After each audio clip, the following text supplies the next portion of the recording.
Hello students, welcome back to my channel. बच्चों, हमारी 9th class की ज्योग्राफी चल रही है। इसका हम सेकंड चैप्टर कर रहे हैं। तो सेकंड चैप्टर के हम 3 वीडियोस ऑलरेडी बना चुकी हूँ मैं इसकी। आज हम इसका लास्ट पार्ट डिस्कस करने जा रहे हैं। स्टार्ट करने से पहले बेटा, अगर आपको मेरी वीडियोस अच्छी लगती हैं तो आप प्लीज़ इन्हें लाइक कीजिए, शेयर कीजिए, मेरे चैनल को सब्सक्राइब कीजिए। Okay, now let's start. Today's last part is the heading is the coastal planes. अब देखिए बच्चों, आज हम कोस्टल प्लेन के बारे में डिस्कस करते हैं। Peninsular plateau is flanked by stretch of narrow coastal strips. अब जो पेनिसुलर प्लेटू है इसके दोनों साइड क्या है, जैसे ये पेनिसुलर प्लेटू है तो इसके दोनों साइड यहाँ पर क्या है, ये कोस्टल एरिया फैला हुआ है। Running along the Arabian sea on the west and bay of Bengal on the east. इसके वेस्ट में अरेबियन सी है और ईस्ट में बे ऑफ बंगाल है, जो आप इंडिया के मैप में देखते हो। Western coast and sandwich between the western ghat and the Arabian sea is narrow plane.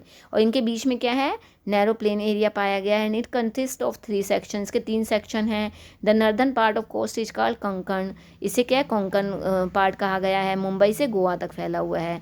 The central stretch is called the Kannada plain, ये and while the southern stretch is referred to the Malabar coast. इन्हें 3 part के अंदर इसे divide किया गया है। Okay, आगे देखिए। The plains along the Bay of Bengal are wide and level. In the northern plain it is referred as the northern Sarkar. इसको भी अलग अलग पार्ट्स में डिवाइड किया। नर्दर्न एरिया को नर्दर्न सिरकार बोला गया है। सदर्न पार्ट को कोरोमंडल कोस्ट के नाम से जाना गया है। एंड बड़ी बड़ी रिवर्स हैं यहाँ पर, जैसे महानदी, गोदावरी, कृष्णा, कावेरी। ये यहाँ पर बड़े बड़े डेल्टास इस एरिया में बनाती हैं। Chilka lake is an important feature along the eastern coast. Eastern coast की यहाँ पर सबसे इम्पोर्टेंट जो लेक है वो कौन सी, चिल्का लेक है। चिल्का लेक से रिलेटेड देखिए, जब Chilka lake is the largest salt water lake in India. भारत की सबसे ज़्यादा खारे पानी की झील है ये। And it lies in the state of Orissa. ये उड़ीसा में है। To the south of the Mahanadi delta, और महानदी डेल्टा के साउथ में पाई गई है। नेक्स्ट पॉइंट है बेटा आइलैंड्स। अब आइलैंड्स में देखिए, you have already seen that India has a vast mainland. Beside this the country has 2 groups of island. 2 group हैं इसमें, एक तो है अंडमान निकोबार, एक है लक्षद्वीप। तो जो लक्षद्वीप है उसका देखिए, Lakshadweep island groups lying close to the Malabar coast of Kerala. Kerala के मालाबार कोस्ट पर है।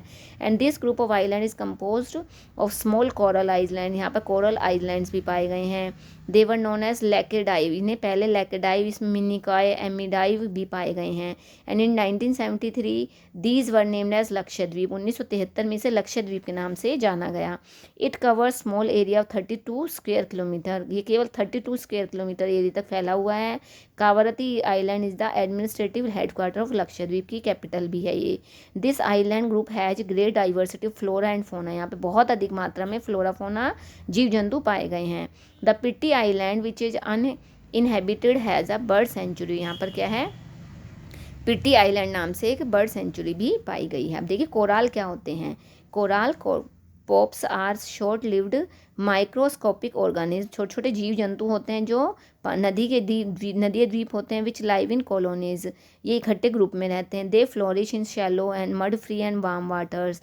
दे सीक्रेट कैल्शियम कार्बोनेट ये रिलीज करते हैं। The coral secretion and their skeletons form from coral deposits in the form of reefs. They are mainly of 3 kinds, barrier reef, fringing reef and एलोट्स।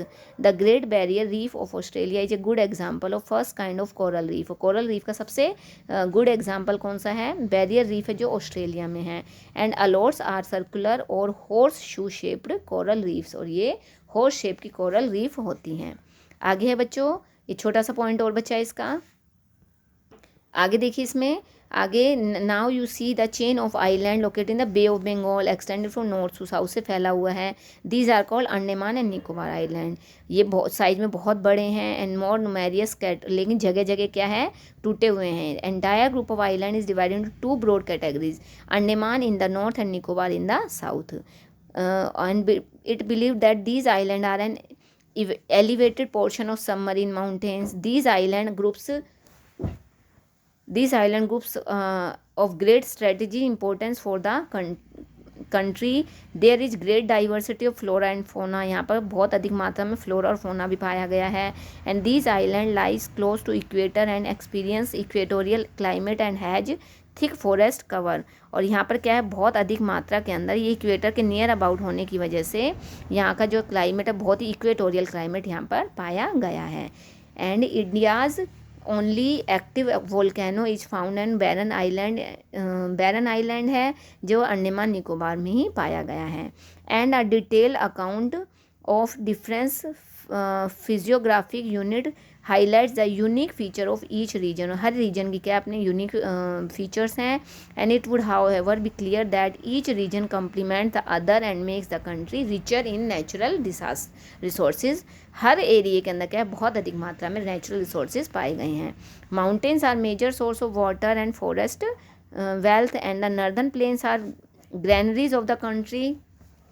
They provide the base for early civilisation. यहाँ पर क्या पुरानी civilisation पाई गई है। And plateau is a store house of minerals. Plateau में बहुत अधिक मात्रा में मिनरल्स पाए जाते हैं।